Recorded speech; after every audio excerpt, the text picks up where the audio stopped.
first of what could be a game changer in Yemen's civil war. A few hours ago, the leader of the Houthi rebels announced that he's ready for a ceasefire if the Saudi-led coalition also wants peace. The Iranian-backed Houthis run much of western Yemen.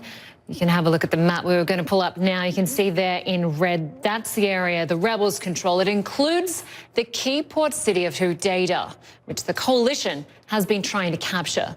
Sam Kiley tells us about the rebels' latest move and why the timing matters. The United States and the United Kingdom joined voices with the United Nations to call or renew their calls and demands for a ceasefire within 30 days in the Yemen.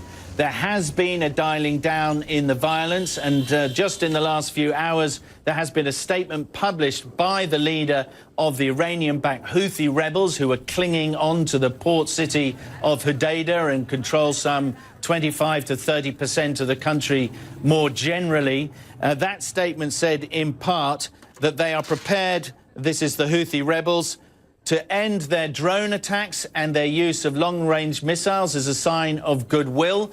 There was an offer of goodwill that came from the Saudi-led coalition side, which about a week ago agreed to allow the medical evacuation of about 50 wounded Houthi rebels as a precondition to meeting. There are meetings hoped for to be held sometime over the next couple of weeks, somewhere in Sweden. But this is a major breakthrough in a conflict that really has run into the sand for the Saudi-led coalition, which is trying to battle the Houthi rebels, and above all to try to make sure that Iran does not get a foothold in that strategically important part of the Arabian Gulf that controls access to the Red Sea. At the same time, of course, the Iranians are insisting that they're backing their Shia brethren, the Houthis, in their efforts to prevent an annihilation, if you like, of the Houthi rebellion. But this, after many, many years of bloodshed, some tens of thousands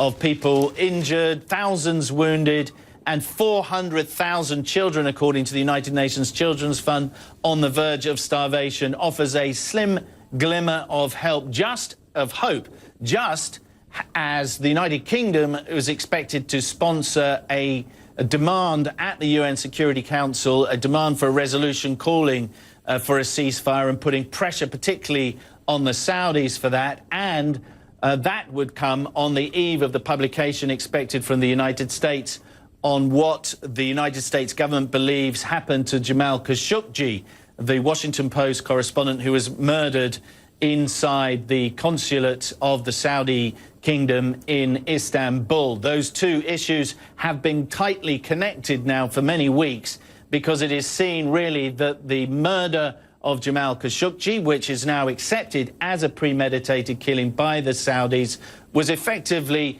the straw that has broken the camel's back in terms of particularly congressional support for the very, very bloody and humanitarianly disastrous campaign that has unfolded over the last few years in the Yemen. Sam Kiley, CNN, Abu Dhabi. Well, let's talk about the timing of all of this with Yemen expert Alana Deloja. She is a research fellow with the Washington Institute for Near East Policy. Good to have you with us. Thank you. The rebels say they're going to stop the missile and drone strikes if the Saudi-led coalition agree to it. How is Saudi Arabia likely to respond? Well, I think the Saudis have been under pressure from the U.S. and the U.K. to respond quite positively. I think that they're going to follow the lead of the Houthi government. From the very beginning, they've always said that they're in the war because of the Houthi government and at the behest of the Houthi government. And so I think the Houthi government has suggested that they will follow suit, and I think everyone is looking to come to the table. So I'm hopeful that there will be a de-escalation, if not a complete ceasefire, at least a de-escalation.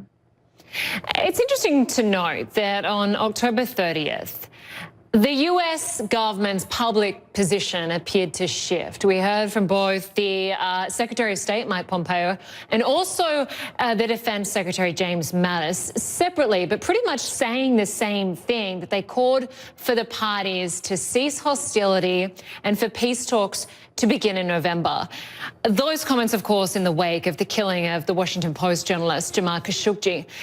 Has the US changed its position? Is its support for the Saudi-led coalition waning? The U.S. position has been changing over the last, I would say, 2 months or so. I think that it kind of came to a head on October 30th. You're right with those two comments.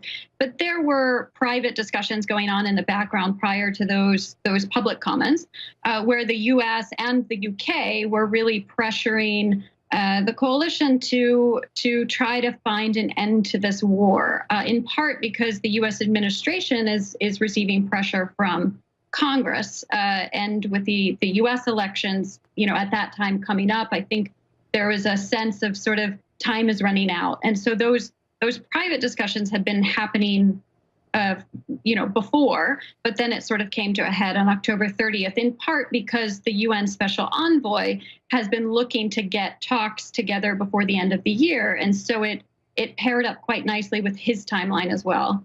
Right. Let's talk about the human cost of this, because, the human cost of this war is staggering and it's heartbreaking.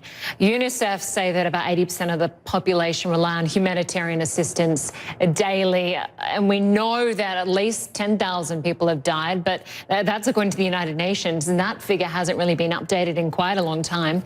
And we're constantly seeing these pictures of children dying of starvation. But time and time again, talks aimed at peace have failed. What is it going to take to have a successful ceasefire? Sure. I think on the humanitarian side, it's important to note that the reason for that is largely because commercial entities struggle to get basic goods into Yemen.